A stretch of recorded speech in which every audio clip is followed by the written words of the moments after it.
Hey guys, and welcome in today's episode where I'm gonna break down things for you and show you why exactly I don't think AMD is gonna be releasing any new GPUs anytime soon, or not in 2024 anyway. I mean, they do have the 7600 XT in the pipeline right now, but I don't think they're gonna be releasing any higher end GPUs moving forward, because I think their interests are somewhere else. It's really important what's happening with these companies, both NVIDIA and AMD. Now, of course, there's a caveat. We as end consumers love to have GPUs that are, well, latest and greatest for the good price, and of course offer tremendous amount of performance. But that doesn't exist anymore. That ship sailed long ago with the pandemic, and even before the pandemic, I could say. And that all boils down to something, and that is competition. You have to understand the competition is basically the cornerstone for any sort of real financial gains to be had by end consumers. So if AMD basically delivers high-end GPUs for, good prices, then definitely NVIDIA would have to do something, because, they're both fighting for the same market share. Now, if AMD can't rise to the challenge, then definitely NVIDIA won't have a competition to look for in the rearview mirror. So that means that they can basically be the king of the hill and do whatever they want with the prices and offer performance at their given prices, because they don't care. They don't have anybody there to steal their clients away from them. So that's why I would root for AMD, and hopefully I want to see something from AMD happening in the near future. But I'm gonna break it down for you guys and basically show you why I don't think that this is the case, not at least in 2024. Now, if you have missed my previous video, definitely there will be a link up here in the corner, but I do encourage you to watch this video first, because this way you'll get a basis of what's happening with AMD and actually can compare with NVIDIA and make your own picture about what's happening and draw your own conclusions about what's going to happen next for the GPU market anyway, because that's what we are focusing on. So this being said, let's just jump into the charts here and see exactly where AMD is getting their bulk of their money, and hopefully get a glimpse of what they're planning to do in the future. So we have to look at what AMD is doing right now, and basically as a company they're being valuated at $285 billion with a share of $176 per share. Well, in the team's green area right here, we are sitting on $1.79 trillion. That is a huge leap in difference in the valuation for the company, in comparison to AMD, with a share of $726 per share, like you could be hearing in the news for the past months now, or even better. So definitely NVIDIA has the brunt and the power to take on any company in any enterprise in any segment, because they have the money behind it to sustain whatever efforts they want, while basically AMD is extremely limited in their abilities to actually be competitive in any of the segments that they're trying to rival NVIDIA in. So this really paints a picture of what's happening with AMD, and that's part of the reason why the AMD lineup of GPUs in 2024 is extremely limited at the moment. But this being said, let's jump into the more finer details and see exactly what's happening with AMD. So AMD unveiled by now the 7600 XT, which is a graphics card for incredible gaming at 1080p and beyond. I'm not really sure about the beyond part, but definitely for $350. Now that's really price competitive. Not with anything from NVIDIA, I would say, but definitely maybe with something from Intel like the RK750. But yeah, if you have, better ideas than me, leave your thoughts and comments down in the box below, and let's start up a discussion from there. They have launched in 8th of January of 2024 at CES, basically this RX 7600 XT graphics card, which is a good card, I would say, for the price point. Just going a little bit over the details here, we are having 16 gigabytes of GDDR6X, or I should say non-X memory, which is something, the boost clock is definitely okay. The only problem that I can see at a glance is definitely this 128-bit of memory bus. Now this is on the lighter side of memory bus goes, because I would think that there are titles out there who can definitely take advantage of a higher memory bus than the 128. And probably there are titles out there who would actually take advantage of the 16 gigabytes, but definitely can't do so because of the extremely limited memory bus. But hey, this card is what it is. I mean, it's $350, or at least it should start at that, because right here, price in USD, it's actually rated or stated to be at $330, and here they are just listing it as under $350. So anyway, for the price point, I would say that this is a pretty decent graphics card to have. But the problem is that they only announced this card, nothing more. They didn't announce anything for the mid sector or the high-end sector. So, you know, you have NVIDIA launching the 40 super cards, nothing on the AMD side. Let's see in detail why by going over the quarterly statements of AMD and see what's happening in the full report. So here we have the fourth quarter reports and the overall total report for 2023. So this is the press release from AMD. Definitely, I will leave a link down in the video description so that you can check it out for yourself and paint your own picture about what's happening with AMD moving forward. So this is the full year of 2023 financial results right here. And as you can see, the total revenue in millions of dollars, so this is in millions of dollars, for Q4 was at $6.something billion only for Q4 alone. But so this is basically up from Q4 of 2022, as you can see, by 10% year over year. And well, you know, quarter to quarter also is up 6%. This, keep in mind that this is the total revenue for all of the enterprises that AMD is involved in. So now let's take a look at what's happening at a finer level.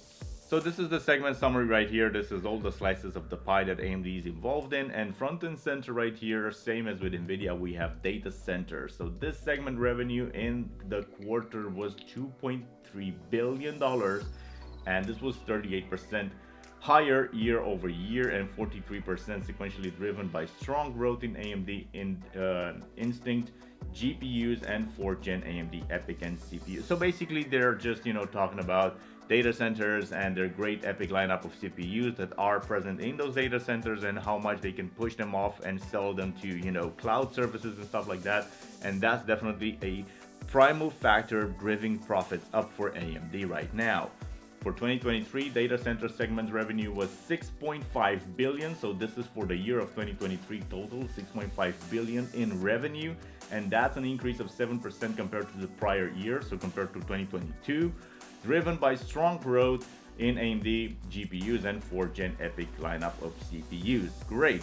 Now we are arriving slowly into the segment that we are interested in, but before that we have client segment revenue that was also $1.5 billion. So this is the Ryzen 7000 series of CPU sales. So the CPU sales is definitely a huge market that drives AMD's profit, and definitely is the focus point before the GPUs for AMD. So first you have data centers, then you have consumers using the CPUs. So primarily right now we're talking about the 7000 series CPU sales. So that is number 2, and ranking in at number 3 is definitely their GPU market. So gaming segment right here. Okay, so the revenue was 1.4 billion. This is actually the problem right here, because this is down 17% year over year and also 9% sequentially due to a decrease in semi-custom revenue, partially offset by an increase in AMD Radeon GPU sales.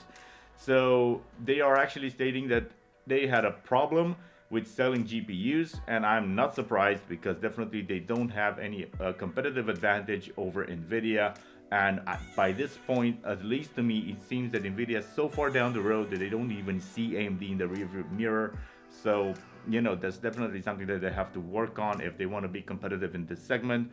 But the advantage that NVIDIA has is quite mind-boggling over AMD in this segment. So for 2023, gaming segment revenue was 6.2 billion. That's really nice, but the problem is that it was down 9% compared to the prior year, so 2022, due to lower semi-custom sales. This is nice on the surface because they are making money in 2023, and of course, how could they not be making money? But the problem is that they're not making as much money as last year, and this is really important for the investors, because that's why they always make a comparison between the previous quarter and the previous year. That is an indicator, or I should say a prime indicator, for investors to throw in more money at them or basically just exit. And that's really sad to see, because they're reporting a loss, and I'm pretty sure that's a pretty hard pill to swallow for them when they report losses to the investors. And on the last place here, they have, well, embedded segment revenue was 1.1 billion, down again 24% year over year and 15% sequentially, primarily due to customers reducing their inventory levels. So as I've mentioned, investors are looking into what AMD is doing and their future. They're really nice and they appreciate when they make profits in the past, but they're always keeping an eye out for the future. And if they can't see something that's gonna give them more money, they're just gonna bail out on them entirely. Also, you can look up what AMD Ventures and what they are going to do. And as you can see right here, AMD Ventures is a global multi-stage investor working with leading edge companies in AMD's largest and growing markets. So just a short breakdown of what they're talking about here is basically if you have a company in which they see a future and a potential revenue source for them, then they are going to invest their R&D and money into you to actually, be able to profit off you later. So areas of interest moving forward for AMD. This is actually a key focus point for us as well, because we can see that the GPUs are not really on there. So they are talking about pervasive AI, generative AI, vertical AI models, horizontal AI platforms, infrastructures, and GPU cloud. So GPU cloud doesn't mean GPU for us. It's actually exactly what NVIDIA is doing with, for instance, Amazon, where they deliver GPUs in order for their data centers to function and be more and more efficient as the time goes on. Data centers technology, infrastructure optimization, silicon, photonics, and novel interconnects, emerging computing architecture, and security solutions. I don't see anything written in there about what's going to happen with their GPU lineup, or if for me this paints a picture where AMD is not really focusing on this market specifically, because this is not going to be the bulk of their profits. They'll definitely keep the door open and do some releases here and there, like we have seen a very dry release for 2024 at CES this time around, but it is not the main motivator for them to move forward in this segment, because this is not the main moneymaker. And if we take a look at the selected portfolio companies here, they have a bunch of portfolios. I don't really recognize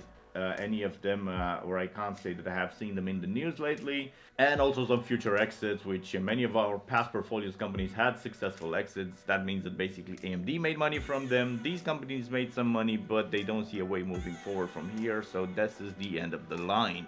So guys, this is my take on AMD and why exactly I don't think that they're going to be delivering us any brand new GPUs in 2024, because this is just not something of focus for them. And as you can see, their focus moving in 2024 is definitely into data centers and cloud storage, and they're actually they're following in the footsteps of NVIDIA.